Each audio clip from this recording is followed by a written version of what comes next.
keagungan dan kemuliaan istiqamah, dan apa yang dirahasiakan dan disembunyikan oleh Allah Subhanahu wa taala bagi orang-orang yang istiqamah.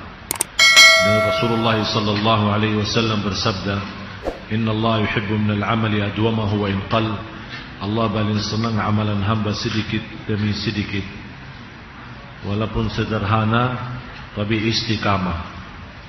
Dan saya selalu menyebutkan semua jamaah untuk beristiqamah membaca Al-Quran, beristiqamah menjaga salat malam, beristiqamah bersedekah, beristiqamah amalan-amalan salih.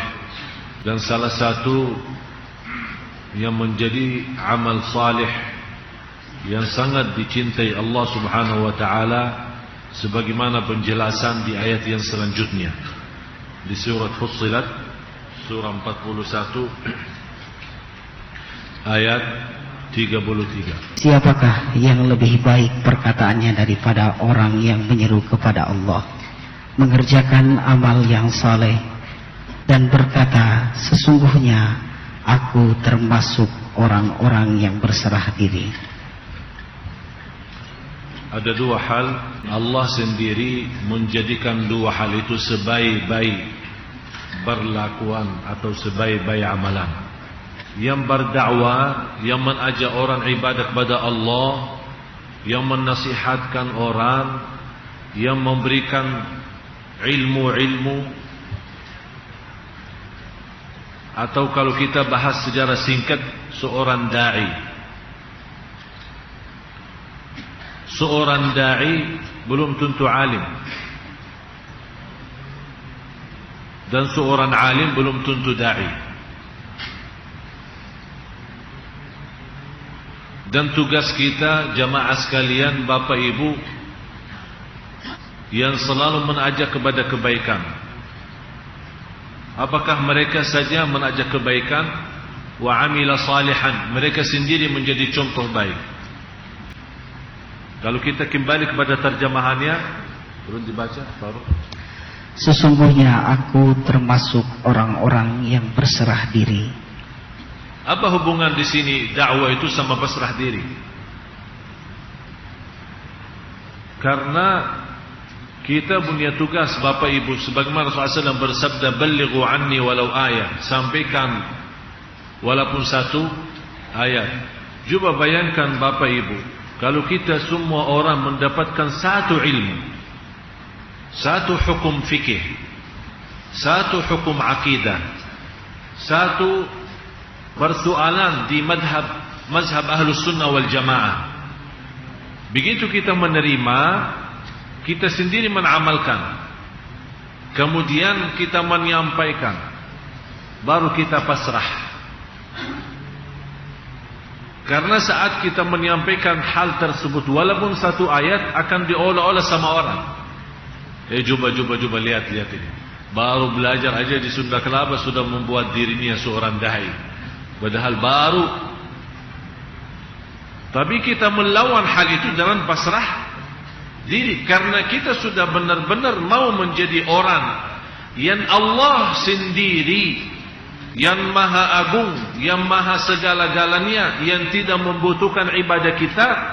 Allah sendiri bertanya kepada kita, siapakah yang lebih baik daripada mereka? Tidak ada jawabannya, tidak ada yang lebih baik. Dan inilah yang salah satu amalan yang menjaminkan keselamatan kita dari kerugian. Sebagaimana firman Allah Subhanahu wa taala di surat Al-Asr, "Wal 'asri innal insana lafi khusr." Semua manusia dalam keadaan bangkrut, rugi. Semuanya rugi. Siapapun yang disebut sebagai manusia, itu semuanya rugi di hadapan Allah Subhanahu wa taala. Tapi kira-kira yang selamat dari kerugian, kalau seluruh manusia rugi, siapa ya Allah yang bisa selamat dari kerugian itu? Artinya sayang sekali bapak ibu, kalau kita datang menghadapi Allah Subhanahu wa taala ternyata kita tidak punya apa-apa.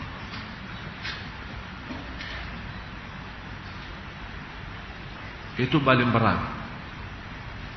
Atau ternyata selama ini kita merasa diri ikhlas, tapi begitu kita menghadapi Allah hari kiamat ternyata kita nol, tidak punya apa-apa. Dan yang paling bodoh di bumi ini yang belum tahu dirinya dia riya atau ikhlas. Dia tidak bisa bedakan. Itu yang paling bodoh. Yang tertipu orang yang merasa diri ikhlas, tapi di hadapan Allah ternyata tidak ikhlas. Tapi dia merasa diri ikhlas. Ini yang paling tertipu, itu paling berat. Oleh karena itu, ulama menjelaskan tidak ada amalan yang paling berat kita jaga sebagaimana kita jaga ikhlas. Oleh karena itu, salah satu amalan yang saya pernah sampaikan kepada Bapak Ibu, masing-masing usahakan bunya amal yang rahasia. Mudah-mudahan dari amal yang rahasia kita, disitulah bisa belajar ikhlas. Tidak boleh siapapun yang tahu, hanya Allah subhanahu wa ta'ala. Apapun amalan itu, apa itu sedekah, apa itu salat malam, apa itu khatam Al-Quran, apa itu zikir, apa itu wirid, satu dari ratusan amal yang saya yakin Bapak Ibu bersemangat dan suka beramal saleh, satu-satunya usahakan dirahasiakan. Karena kita tidak tahu mana yang diterima oleh Allah subhanahu wa ta'ala. Jadi orang yang diselamatkan oleh Allah dari kerugian yang memiliki 4 sifat. Illa alladhina amanu. Imam Syafi'i menjelaskan amanu adalah alimu, berilmu. Begitu dia belajar ilmunya, walaupun satu ayat, wa amilus salihat, dia mengamalkan. Cuma Bapak Ibu, sebenarnya agama ini sederhana. Setiap kita punya ilmu, belajar di mana saja, kita duduk di majlis ta'lim atau di belakang atau di depan layar TV atau lewat radio atau di mana saja kita belajar, kalau setiap kita belajar satu soalan dan langsung kita praktik, banyak hal yang bisa berubah. Tidak seperti ini, tidak semacam hal dan keadaan kita sekarang. Cuman kita merasa diri masih perlu berilmu.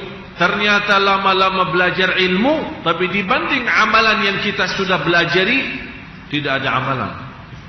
Sudah mempelajari 100 bersoalan dalam fikih, tapi yang baru kita amalkan hanya 2. Tapi coba bayangkan Bapak Ibu, kalau setiap anda datang di majlis ta'lim, mendapatkan satu hikmah, satu cerita, satu belajaran. Begitu anda pulang ke rumah, sampaikan kepada keluarga. Ambil kesimpulannya lewat BBM, alhamdulillah sekarang sudah bisa. Lewat SMS, lewat email, lewat Facebook, lewat ini semuanya bisa menjadi jalan ibadah kita kepada Allah Subhanahu wa taala. Coba bayangkan satu ilmu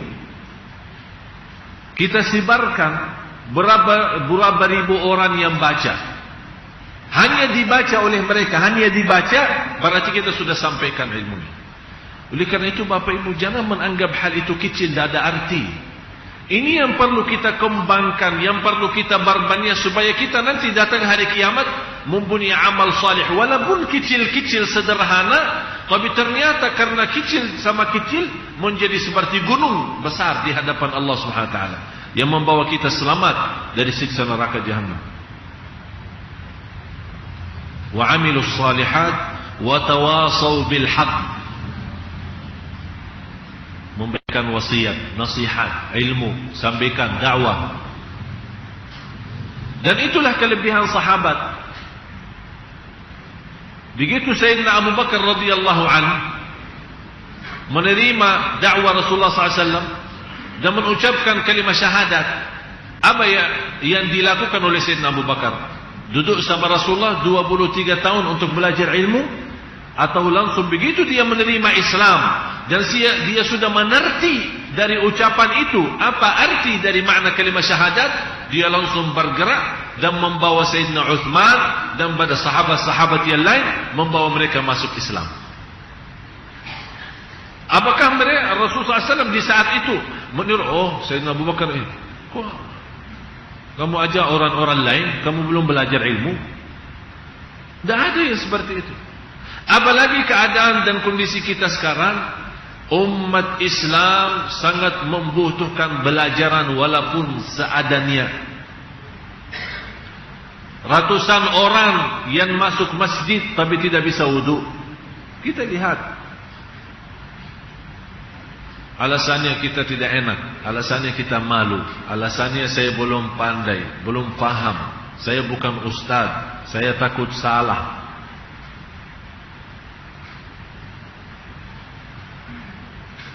Dan kita bisa punya bermacam cara untuk menyampaikan semampu kita.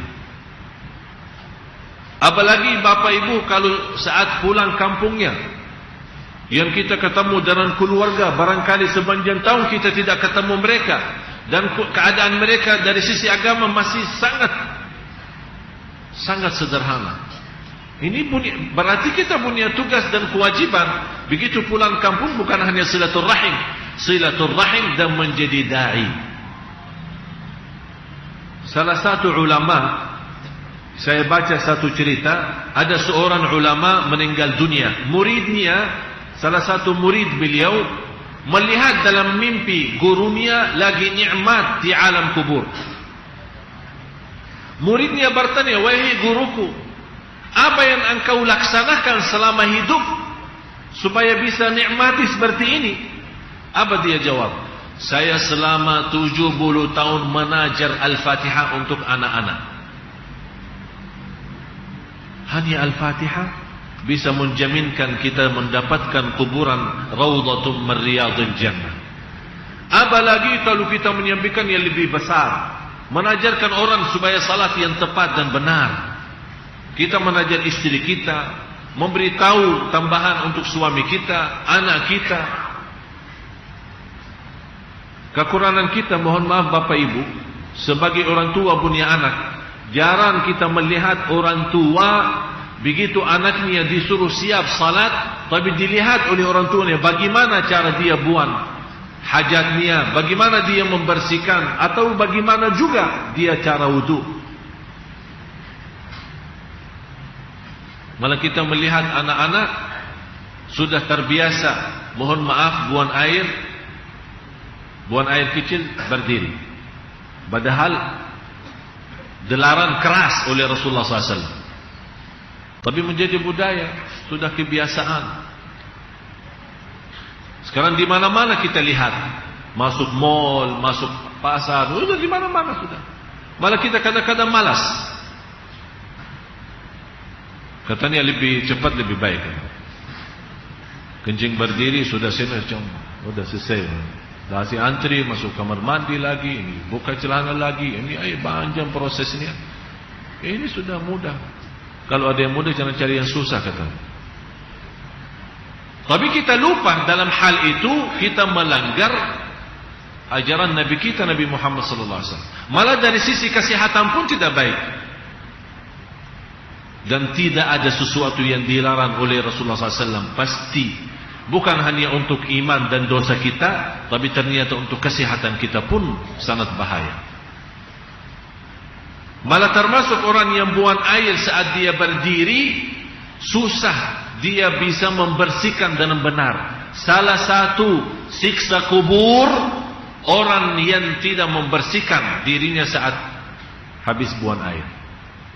Itu termasuk salah satu siksa kubur. Jadi kita sudah biasa.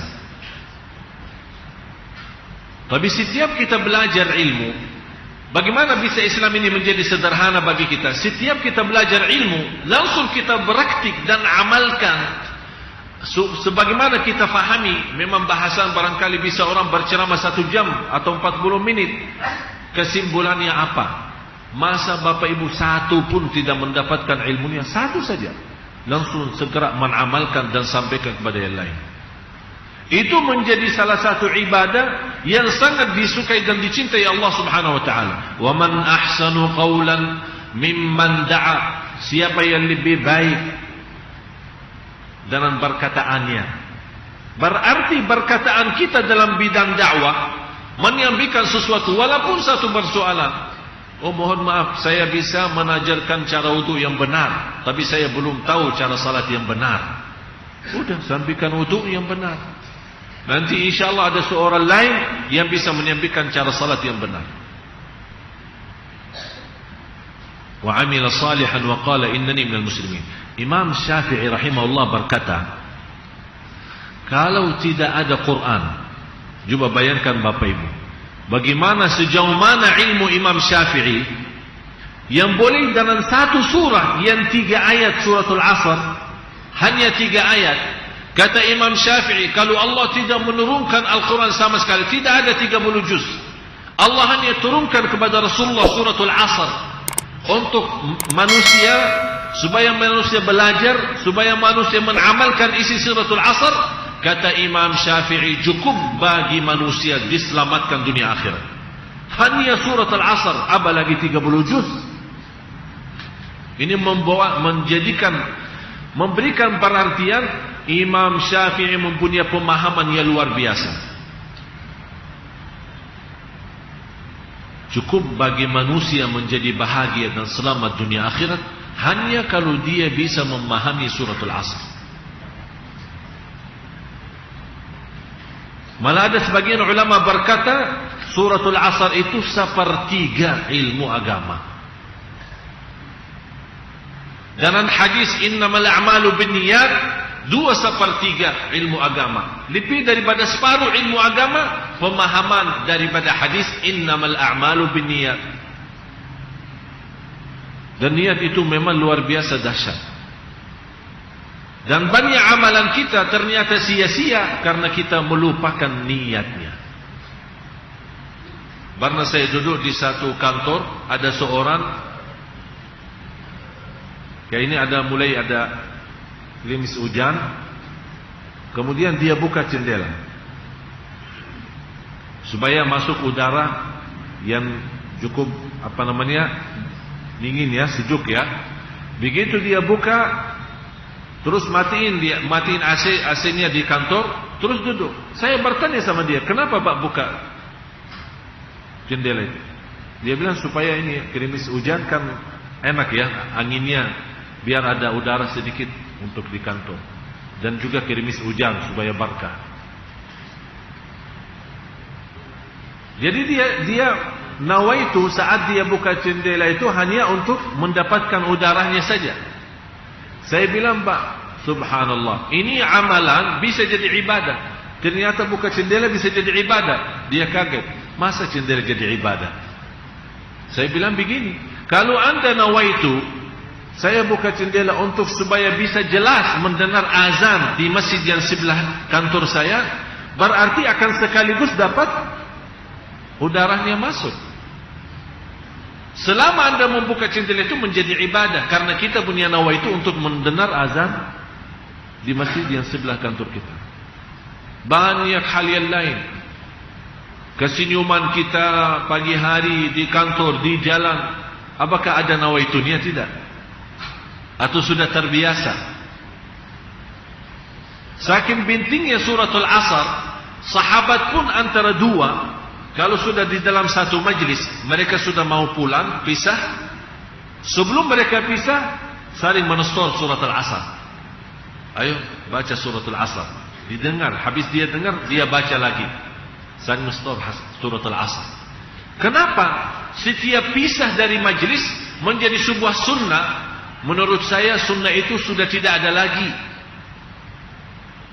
Malah dianggap sebagian orang itu bid'ah, karena Rasulullah SAW tidak pernah lakukan. Padahal saking pentingnya sahabat sendiri, mereka tidak pernah pisah di antara dua sampai sebelum membaca surat Al-Asr. Saling mengingatkan ilmu, amal, sabar, dakwah dan sabar. وَمَنْ أَحْسَنُ قَوْلًا مِمَّنْ دَعَى إِلَى اللَّهِ وَعَمِلَ صَالِحًا وَقَالَ إِنَّنِي مُسْلِمٌ. Dan Allah menjelaskan gambaran bagaimana perbedaan orang-orang yang berdakwah yang sama yang tidak. Artinya yang menyampaikan apa adanya sama yang tidak. Istilahnya, ana tidak tahu, ana tidak mau ikut campur, ana tidak ada urusan. Padahal ini semua kewajiban kita. Sebagaimana firman Allah Subhanahu wa taala, "Kuntum khaira ummatin ukhrijat lin-nas ta'muruna bil ma'ruf wa tanhauna 'anil munkar wa tu'minuna billah." Allah menjadikan umat ini, umat Nabi Muhammad SAW, sebaik-baik umat. Apa yang membuat ini umat yang terbaik di antara umat yang lain? Karena sifat mereka saling mengajak kebaikan. Jangan kita menjadi orang pelit. Biar orang-orang berkata macam-macam, tapi karena kita nawaitu, walaupun saya tidak pantas menjadi seorang da'i, walaupun tidak pantas menjadi seorang ustaz, saya belum begitu faham, tapi saya sudah faham satu soalan, saya menyampaikan soalan itu, mudah-mudahan bermanfaat. Kalau kita meninggal dunia dan persoalan itu walaupun satu didengar oleh seorang lain, atau keluarga kita, atau kita beri kepada orang lain, selama dia mengamalkan hal itu, Allah akan kirimkan pahalanya selama kita di alam kubur. Tapi kalau kita sendiri amalkan dan diamkan, oleh karena itu Allah memberikan gambaran, apakah sama kebaikan sama kejahatan? Terus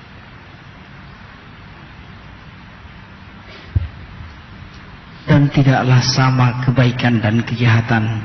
Kira-kira sama enggak? Kenapa di sini Allah kasih gambaran kebaikan sama kejahatan? Saya mengambil kesimpulan, orang-orang yang belajar tapi tidak menyampaikan seperti berbuat kejahatan. Artinya diam. Menjadi bagi dia dosa. Apakah sama atau tidak sama orang-orang yang selalu mengajak kepada kebaikan? Jangan anda berkata, ini salah satu waswas syaitan. Barangkali bapak ibu merasa diri masih orang-orang berdosa, orang-orang bersalah, masih punya banyak kekurangan. Itu bukan menjadi alasan tidak menyampaikan ilmu kepada orang lain. Kalau semua berkata, saya belum orang sempurna, saya tidak ahli, saya aja belum mengamalkan, saya aja belum salat malam, saya aja belum Isnin Kamis puasa, kok saya ajak orang lain? Istiqamah mengajak orang lain, ini menjadi salah satu terjamin hidayah petunjuk dari Allah untuk kita. Bapak Ibu, kalau kita dapat ilmu dan kita amalkan, belum tentu terjamin kita dapat petunjuk. Tapi kalau kita belajar, kita amalkan, kita sampaikan, terjamin kita dapat petunjuk. Walladzina jahadu fina lanahdiyannahum subulana. Orang yang senantiasa bermujahadah di jalanku, kata Allah, dan menyampaikan dakwah kepada yang lain, lanahdiyannahum, kami akan jaminkan petunjuk bagi mereka. Bukan bagi orang yang mendengar dakwah kita, tidak. Diri kita terjamin. Wa innallaha lama'al muhsinin, sungguh Allah bersama orang yang berbuat baik. Wala tastawil hasanatu wala sayyi'ah, idfa' billati hi ahsan. Ini salah satu sikap yang sangat luar biasa dan kita perlu dan membutuhkan di saat ini. Terus, idfa' billati hiya ahsan, tolaklah kejahatan itu dengan cara yang lebih baik. Kira-kira Bapak Ibu, kejadian sekarang itu di seluruh dunia terhadap menghina Nabi Muhammad SAW, kira-kira sikap yang terjadi ini gimana? Benar atau tidak? Yang berkata benar, yang merasa diri perlakuan itu benar karena ada rasa cemburu, kenapa dilakukan terhadap Rasulullah seperti itu, angkat tangan. Tidak apa-apa, jangan malu. Saya tidak akan masukin penjara, jangan khawatir. Cuma saya mau lihatlah pandangan anda masing-masing. Kira-kira sikap umat Islam saat dihina Rasulullah SAW, dan begitu demo di mana-mana, dan kita lihat dalam berita di seluruh dunia, bukan hanya di Indonesia. Kira-kira perbuatan itu benar atau tidak? Ada juga pendapat beda ya. Ini kelebihan kita, ada berbeda pendapat. Berarti Bapak Ibu sudah ulama ini. Ini berbeda pendapat antara ulama Sunda Kelapa.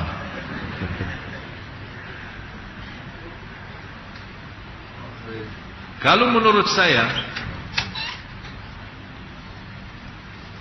berlaku mereka itu benar dan juga salah. Dua-duanya.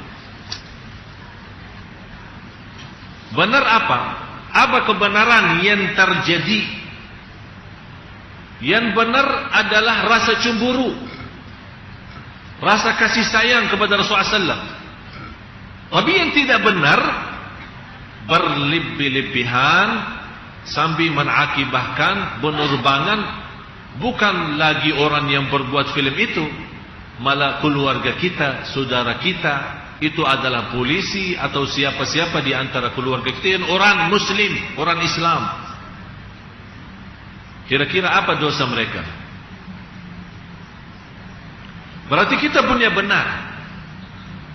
Dan saya yakin Bapak Ibu, kalau kita berfikir secara adil, yang bikin film itu kira-kira karena dia jahat, atau memang dia sudah punya gambaran umat Islam seperti itu? Hah?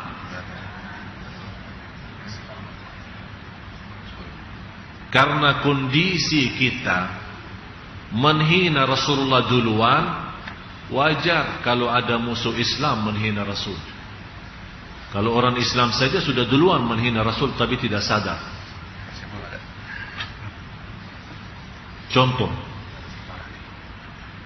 umat Islam yang tidak salat subuh namanya menghina Rasul. Umat Islam yang membawa nama Islam tapi menjadi tukang menipu orang lain menghina Rasul. Orang yang durhaka sama orang tuanya menghina Rasul. Orang yang mengkhianati salat malamnya, bacaan Qur'annya, dia menghina Rasul. Kita marah dan protes saat dirobek Al-Quran sama seorang, barangkali bisa jadi orang gila. Tapi ternyata kita sudah sendiri menghina Al-Quran duluan karena kita tidak pernah memberikan perhatian kepada Al-Quran atau mengamalkan isi-isi Al-Quran. Saya yakin kalau umat Islam benar-benar mengikuti ajaran Rasulullah, demi Allah, tidak ada yang berani macam-macam. Bukan hanya berani, tidak pernah mimpi dan tidak pernah terbayang dalam fikiran seorang mau menghina Rasulullah. Tapi dia mengambil gambaran, ini umat Islam, berarti siapa yang ngajari mereka? Nabinya, oh berarti nabinya seperti mereka. Itu yang dilakukan oleh mereka. Menganggap berlaku kita, teroris kita yang sekarang di mana-mana membawa nama Islam dan menghalalkan darah-darah orang Islam, mengkafirkan orang di mana-mana. Alasannya membela Islam, dia sebenarnya menghina orang Islam dan menghina Islam. Akibatnya apa yang terjadi? Yang dilihat, apalagi memang ada kelebihan media yang dikuasai oleh orang Yahudi. Mereka memberikan gambaran terhadap kesalahan kita sebagai umat Islam karena selalu terbawa di dalam media. Inilah orang Islam, kejahatannya, permusuhannya, perpecahannya, dengki, hasud, iri, bermacam-macam sifat. Itu yang dibawa oleh Yahudi dalam media, keburukan umat Islam. Dan saya selalu berkata, jangan, kalau anda mau tahu Islam, jangan melihat perbuatan orang Islam, anda belajar Islam sendiri. Beda kalau kita kembali kepada sejarah Islam. Dulu orang-orang tidak pernah bawa ceramah Islam. Hanya lewat akhlak, lewat perbuatan, perlakuan, banyak yang masuk Islam. Contoh kita Rasulullah SAW. Rasulullah pernah nangis karena seorang jiwa anak orang Yahudi meninggal dunia belum masuk Islam, nangis. Sahabat heran, ya Rasulullah, nangis karena orang Yahudi mati, biarkan dia mati. Apa jawaban Rasulullah SAW? Ada seorang jiwa manusia masuk neraka, saya tidak mampu selamatkan dia. Jubah pikiran Rasulullah, targetnya kemana? Sampai dia berduri orang Yahudi diselamatkan oleh Allah.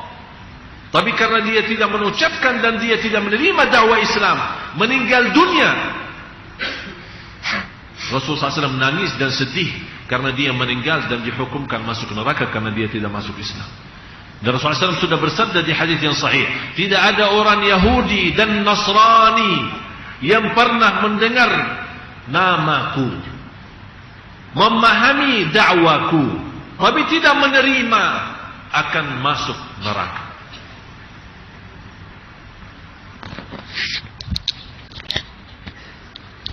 Azan. Jadi Bapak Ibu, wajib kita kembali jadi contoh baik. Ada satu cerita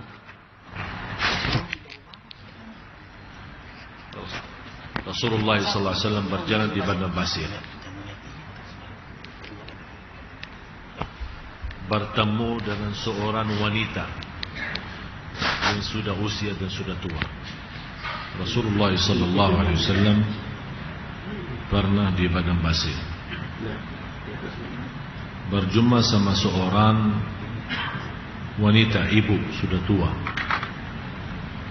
dan ibu itu lagi kumpulkan kayu untuk menjadi bahan bakar buat makanannya, kayu bakar. Habis dia kumpulkan Padang Pasir di musim panas, habis dia kumpulkan beberapa jumlah kayu, sepertinya dia tidak sanggup membawa. Rasulullah SAW begitu lewat tempat itu melihat seorang ibu, dan Rasulullah SAW menawarkan diri untuk membantu seorang ibu. Kata ibu, jangan, kayunya berat, perjalanan jauh, dan musim panas.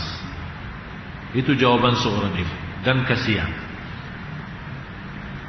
Kata Rasulullah SAW, dan ibu itu belum tahu itu Rasulullah. Dia menganggap seorang abirus sabil, lewat jalan saja. Rasulullah SAW tetap menawarkan, tidak apa, saya akan bantu. Rasulullah SAW sendiri mengangkat kayu itu dan berjalan jauh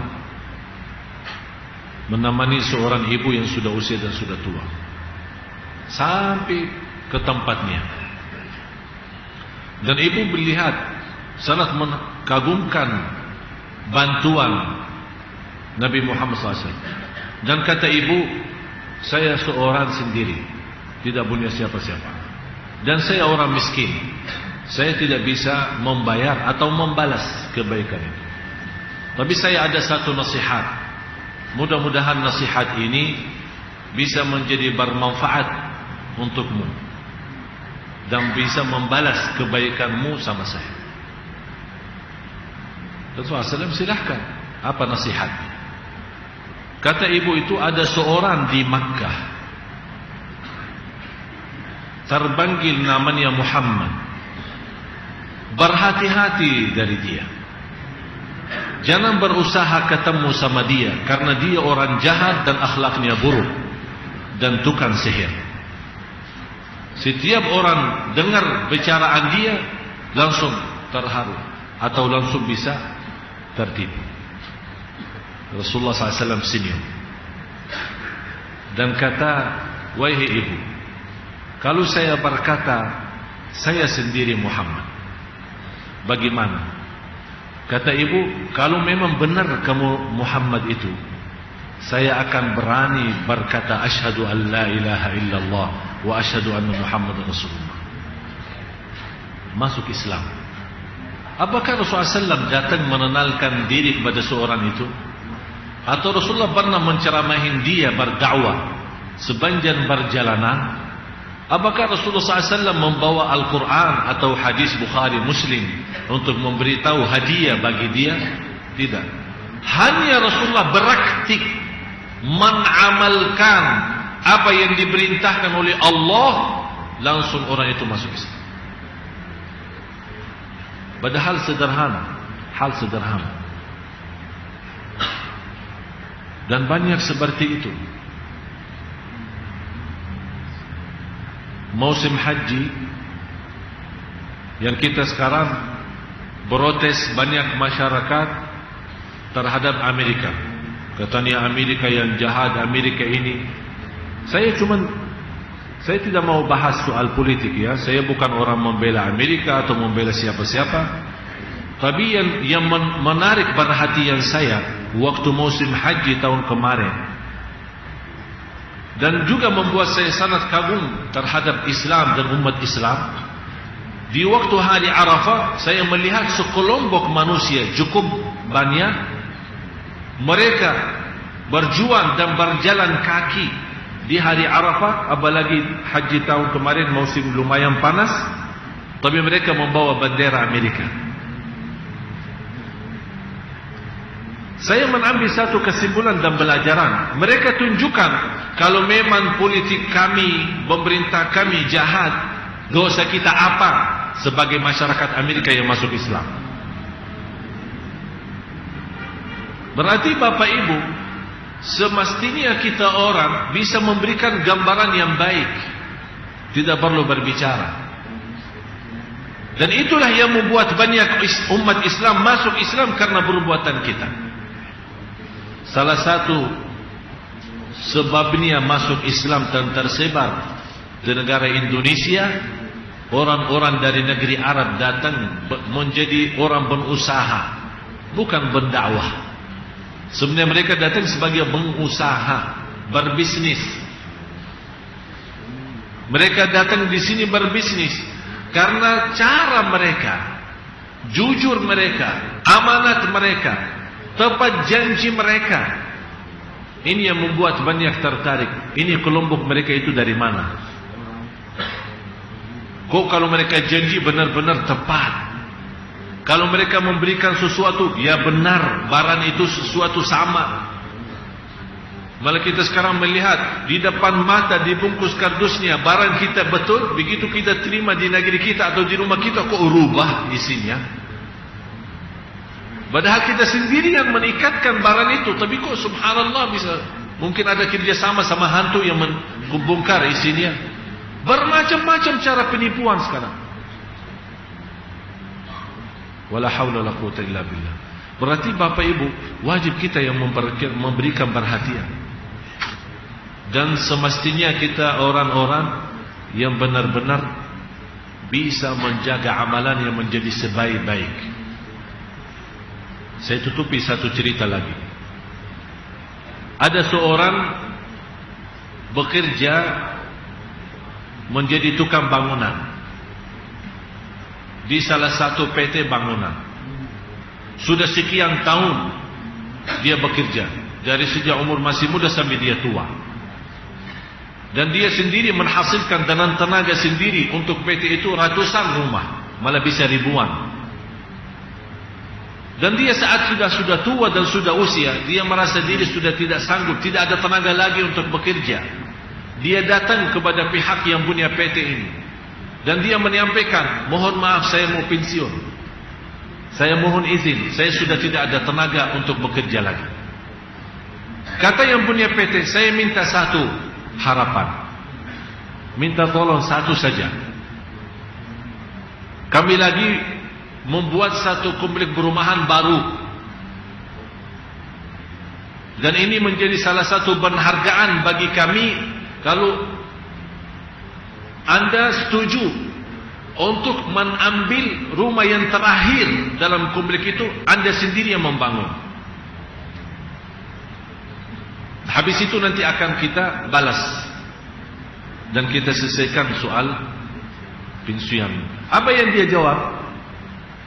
Oh, kalau soal satu rumah aja gampang sih, Ana siap. Begitu dia diserahkan untuk membangun rumah yang terakhir di komplek yang baru itu, dia bekerja tapi dengan cepat.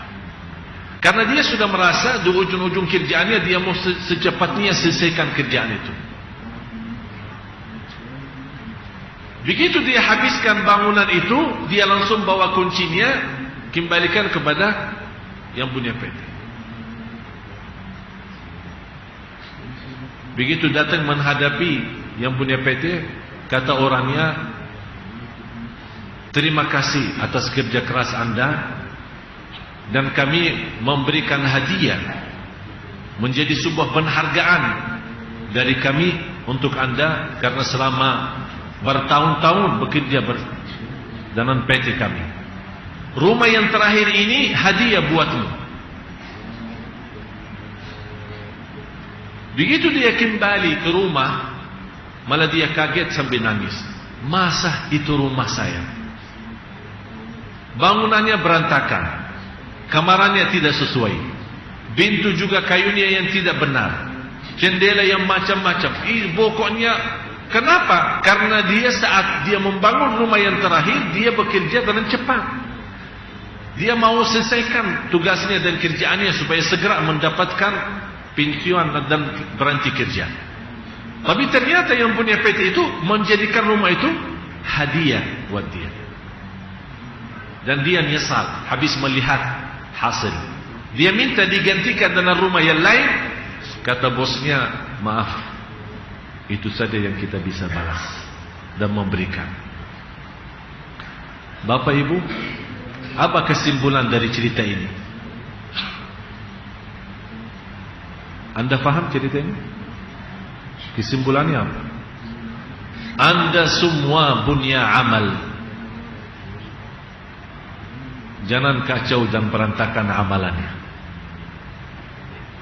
Anda sendiri salat, dan salat itu akan kembali kepada diri Anda sendiri.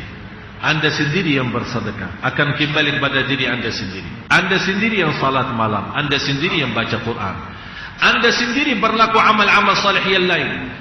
Jaga amal salih dengan sebaik-baik mungkin, dan selesaikan dengan sebaik-baik mungkin.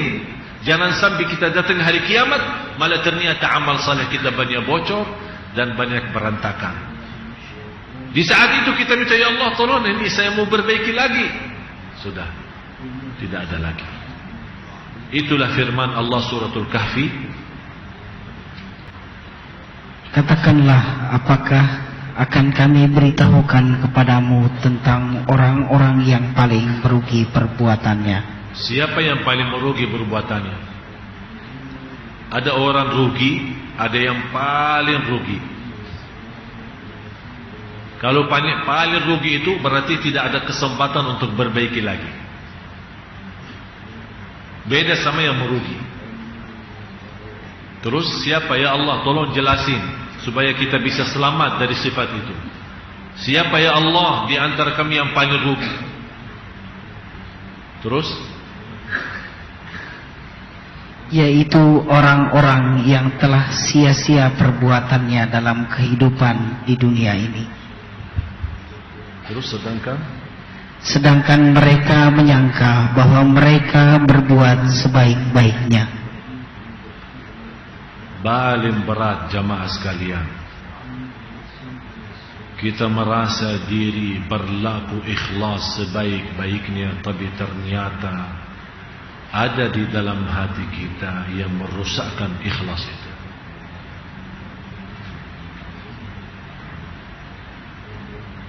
Jadi jangan Anda sekali-kali merasa diri sudah berbuat sebaik-baik mungkin. Walaupun Anda orang ikhlas, walaupun Anda orang saleh, walaupun Anda orang istiqamah baca Quran dan salat malam, walaupun Anda biasa dan senantiasa membantu orang lain, jangan Anda sekali-kali merasa diri sudah berbuat sebaik-baik mungkin. Malah justru Anda selalu merasa diri masih banyak kekurangan dan memohon petunjuk dari Allah, dan merasa diri malu terhadap Allah karena ya Allah saya belum bisa berbuat yang sebaik-baik mungkin.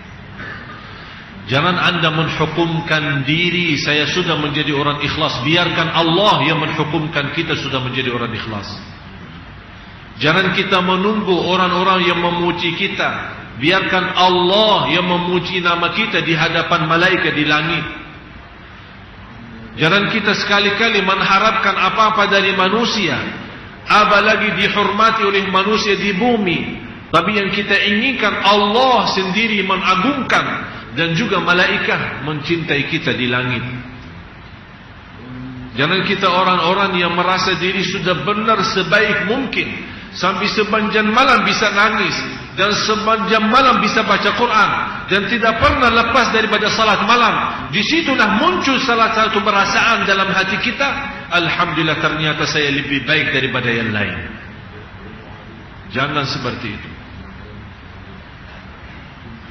Ini salah satu kata ujub diri, bangga terhadap diri, terhadap perbuatan ini yang dijelaskan oleh Allah. Padahal mereka menyangka sudah berbuat sebaik-baiknya, tapi ternyata mereka sia-sia amalannya. Saya ulangi lagi, yang paling bodoh di bumi yang dia merasa dirinya ikhlas, tapi ternyata dia tidak ikhlas. Oleh karena itu Bapak Ibu, terus anda selalu berdoa kepada Allah, ya Allah jadikan kami hamba-Mu yang ikhlas. Biar Allah sendiri yang memanggil kita sebagaimana Allah memanggil Nabi Yusuf alaihissalam, innahu min ibadina al-mukhlasin. Dia sesungguhnya Nabi Yusuf hambaku yang ikhlas. Dan kata mukhlisin beda arti sama mukhlasin. Mukhlisin malah lebih tinggi mukhlasin. Mukhlisin mereka benar-benar mensucikan niat-niat semata-mata karena Allah, tidak ada sedikit pun hawa nafsu atau untuk dunia. Tapi mukhlasin karena sudah tinggi ikhlasnya mereka, Allah memilih mereka menjadi hamba Allah yang terdekat. Mukhlasin sudah terpilih. Oleh karena itu Allah sangat menghargai orang yang ikhlas. Walaupun amalannya sederhana, barangkali tidak diterima sama orang, tidak diberikan perhatian, berpakaiannya biasa saja, namanya pun tidak dikenal, tidak punya harta, tidak punya apa-apa, tapi kalau dia angkat tangan berdoa kepada Allah, langsung saatnya Allah kabulkan doanya. Tapi ada seorang berpakaian yang bagus, indah, namanya terkenal, kekayaannya luar biasa, dan tidak pernah keluar dari masjid, tapi ternyata kita salah melihat orang itu. Tapi di sisi Allah, kalau dia doa sepanjang hayatnya, satu kali pun Allah tidak menerima doanya. Na'udzubillah. Oleh karena itu Bapak Ibu, jangan kita berburuk sangka menghukumkan orang. Cuma lihat bagaimana kemuliaan akhlak ya Rasulullah SAW yang menanamkan akhlak itu kepada sahabat. Abdurrahman bin Auf radhiyallahu anhu, salah satu orang yang terkaya di antara sahabat. Kata istrinya apa? Suamiku Abdurrahman, kenapa keluargamu saat kamu kaya raya semua datang minta hajatnya, dan saat kamu sudah tidak punya apa-apa, sudah merugi, sudah bangkrut, tidak punya uang, tidak punya rizki, tidak punya harta, malah silaturahim pun tidak ada yang datang. Marah istrinya, sakit hati. Kenapa pas ada uang banyak malah datang setiap hari minta hajatnya? Begitu sudah habis, tidak ada yang cari, silaturahim pun tidak pernah. Tapi coba lihat kemuliaan akhlak Abdurrahman bin Auf. Apa dia jawab? Dengan pikiran yang baik sangka terhadap orang lain, dia berkata kepada istrinya, istriku, alhamdulillah ternyata keluarga saya baik. Saat saya punya harta banyak datang minta hajat, berarti saya bisa memberikan kepada mereka. Pas lagi tidak ada, alhamdulillah mereka menghargai itu, dan mereka tidak datang sama sekali karena saya malu bisa memberikan padahal saya tidak ada. Coba lihat pikiran yang tinggi itu apa. Tapi kalau kita tidak punya pikiran, masih pikiran iblis. Iblis masih. Coba kemarin aja selalu datang. Begitu turun jabatannya, telepon pun tidak pernah. Pas lagi berjabat, Masya Allah, antri orang datang silaturahim. Sampai kalau dia sakit, rumah sakit yang terbagus di Jakarta diobati secara gratis. Tapi kalau ada orang kampung masuk, sakitnya parah, minta segera dioperasi jantung, dilihat, ini siapa? Kayaknya tidak punya duit. Oh maaf Pak, tidak ada. Diskon pun mana bisa, habis diskon aja sudah 100 juta. Tapi kita lihat Pak Menteri diobati padahal dia mampu bayar biaya operasinya. Tapi diobati, dibayar, dilayani, diservis luar biasa. Tujuannya apa? Rumah sakit tersebut ini mengobati Pak Menteri. Alhamdulillah sudah kembali sehat. Tapi kalau untuk orang miskin, apa gunanya? Hanya datang sini rumah sehat yang di Sunda Kelapa. Alhamdulillah ada rumah sehat yang bisa layani mereka secara free. Oleh karena itu Bapak Ibu, belajari bagaimana kita bisa menjadi baik sangka. Karena ini keburukan sangka terhadap siapapun membuat banyak masalah, termasuk dalam rumah tangga kita. Sampai Rasulullah juga bayangkan, Rasulullah pernah sama istrinya Hafsah berjalan waktu gelap malam hari. Ada 2 orang dari Al-Ansar, sahabat. Mereka begitu melihat Rasulullah sepertinya berjalan pelan-pelan di waktu gelap, mereka menghindar dan merubah jalan, ganti jalan lain. Rasulullah langsung panggil mereka, mau kemana kalian? Ini istri saya Hafsah. Ini istri saya Hafsah. Kata mereka, ya Rasulullah, masa kita ada was-was atau ragu-ragu Rasulullah berbuat macam-macam? Kata Rasulullah SAW, apa? Ini bukan soal kalian, tapi iblis pintar menggosok hati kalian. Ini Rasulullah sendiri padahal berjalan sama istrinya, tapi karena gelap istrinya tidak dilihat oleh Al-Ansar. Begitu Al-Ansar melihat Rasulullah bersama istrinya, mereka hindarkan diri, menjauhkan, mencari jalan lain. Rasulullah menstopkan mereka. Sini. Ini istriku, jangan berfikir macam-macam. Kata mereka, ya Rasulullah, masa kepada engkau kami fikir macam-macam? Kata Rasulullah, bukan kalian, tapi iblis tidak bisa terjamin. Oleh karena itu Bapak Ibu, bagaimana cara kita belajari supaya menjadi orang baik sangka? Siapapun orang datang minta tolong sama kita, kita bisa dan mampu membantu.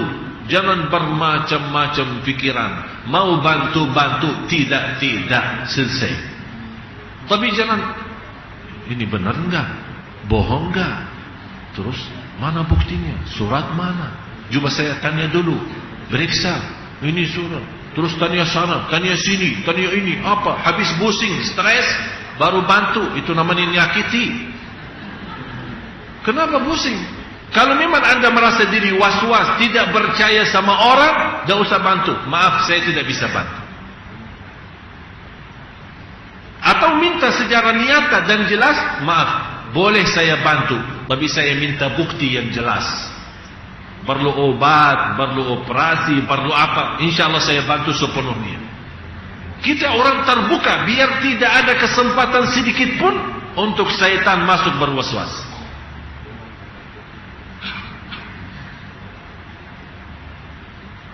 Seperti ada seorang, apalagi selalu ini terjadi dalam acara undangan kita. Biasa kalau acara pernikahan, acara besar, itu selalu terjadi dan kita jarang kita jaga. Kadang-kadang kita lagi duduk di satu tempat, ada seorang dari jauh melihat kita, sepertinya dia mau salaman sama kita, tapi mungkin terhalang karena jauh atau alasan lain. Kalau kita orang-orang benar-benar terbuka fikirannya dan tidak memberikan jalur kesempatan untuk was-was, malah kita yang datang duluan. Jamu dia dan salaman sama dia. Maaf Pak, saya perhatiin anda dari jauh, tapi mohon maaf saya lagi ada layani tamu lain. Bisa orang yang melihat kita dan kita bisa melihat, tapi karena kita tidak memberikan perhatian, bisa bermacam-macam. Ini baru saja sudah begini, Ustaz masuk TV yang sudah sombong. Itu sebenarnya, mohon maaf Bapak Ibu, hal itu terjadi sama saya sendiri. Banyak saya terima SMS, banyak saya terima BBM, ada yang malah yang telepon, protes, marah. Kok orang Ustaz ini sombong.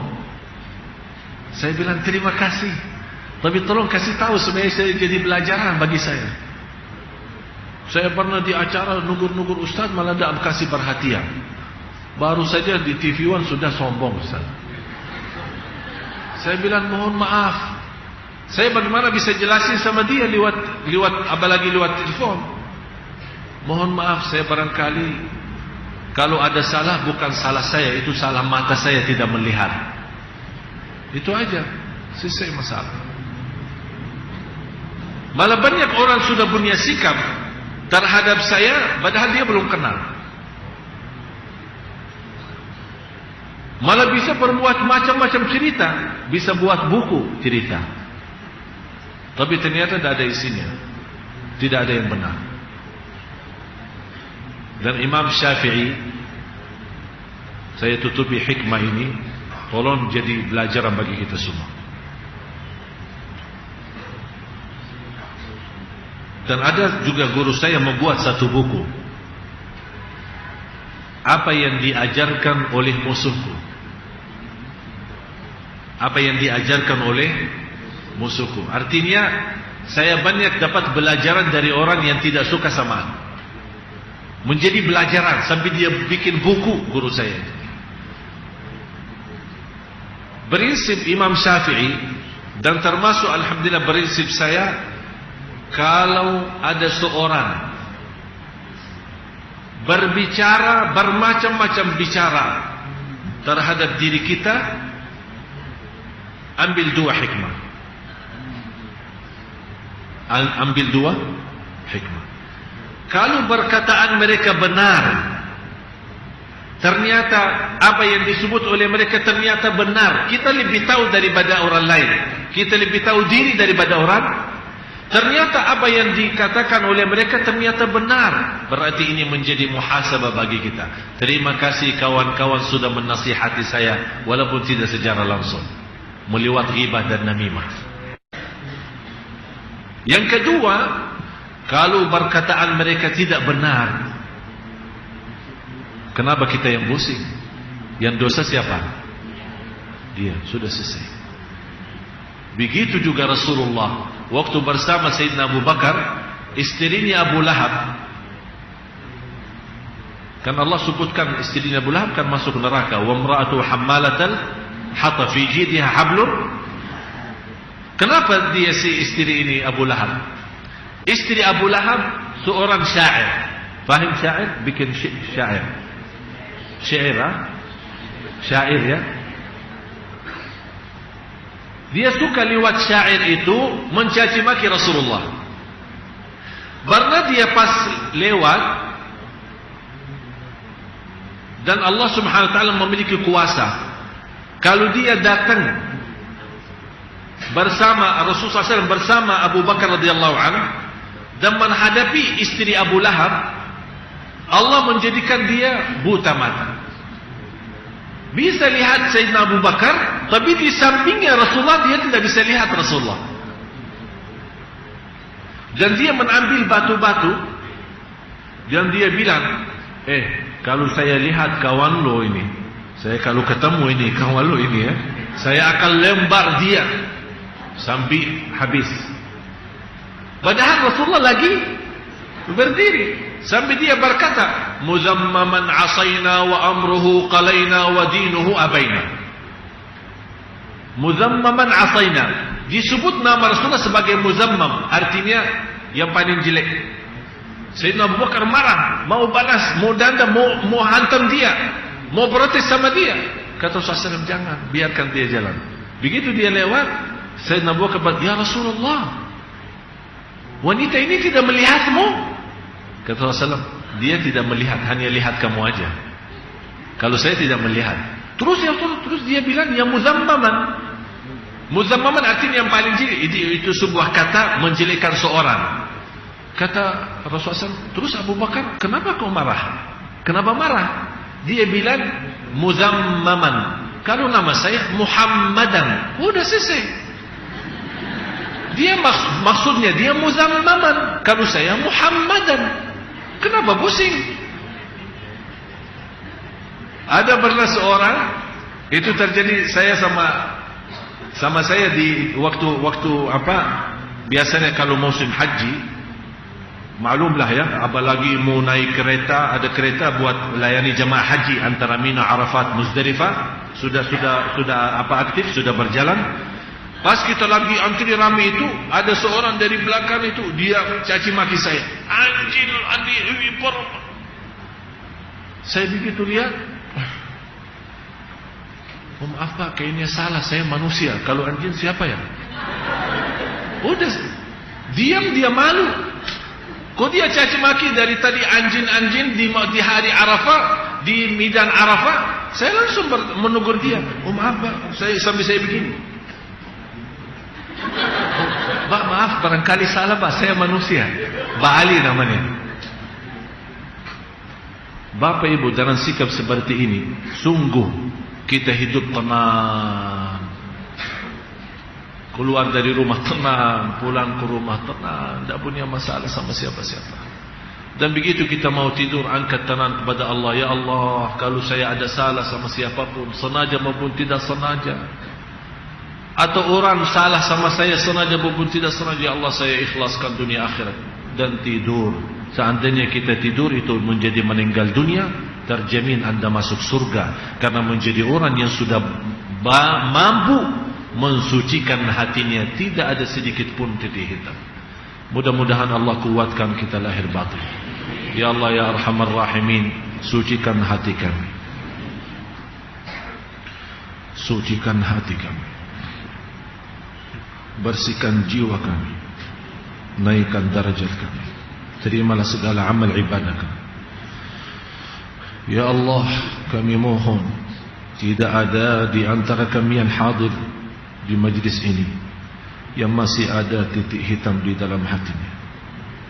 Ya Allah, sinarkan hati kami, cahayakan hati kami dengan cahaya iman, dengan cahaya cinta terhadap seluruh umat Islam, saling mencintai, saling memaafkan, dan saling menutupi kekurangan yang lain. Ya Allah, ampunilah segala dosa kami, maafkan atas kesalahan dan kekurangan kami, tutupilah aib-aib kami, sempurnakan ya Allah kekurangan ibadah kami. Ya Arhamar Rahimin, ya Allah, kami sebagai hamba-Mu yang belum pantas menjadi ahli surga, tapi dengan rahmat-Mu ya Allah kami mengharapkan surga. Ya Allah, walaupun amalan kami belum menjadi sempurna, tapi dengan mata harapan kami dan keyakinan kami terhadap Engkau yang maha kasih sayang, yang menyempurnakan amal ibadah kami dan menjadikan kami hamba-hamba-Mu yang ikhlas ya Rabbal Alamin. Ya Allah, berilah kepada kami istiqamah ikhlas lahir batin sampai akhir hayat. Dengan keberkahan ikhlas kami selamat dan bahagia dunia akhirat. Ya Allah, bagaimana Engkau berikan kepada kami kemudahan sama-sama berkumpul di sini. Ya Allah, berilah kepada kami kemuliaan sama-sama jumpa lagi di surga-Mu ya Allah, bersama Nabi Muhammad sallallahu alaihi wasallam serta orang tua kami ya Rabbal Alamin. Ampuni orang tua kami, sayangi orang tua kami. Ya Allah, selama ini kami tidak mampu menjadi orang yang ikhlas terhadap orang tua kami. Ya Allah, maafkan atas kekurangan kami, kesalahan kami, durhaka kami. Ya Allah, kami harap dengan doa kami untuk orang tua kami bisa memaafkan kekurangan dan kesalahan kami terhadap mereka, dan bisa dengan kebaikan ya Allah yang disampaikan oleh orang tua kami terhadap kami, Engkau hanya yang mampu balas kebaikan mereka dunia akhirat. Ya Allah, jadikan orang tua kami mulia di sisi-Mu dunia akhirat ya Rabbal Alamin.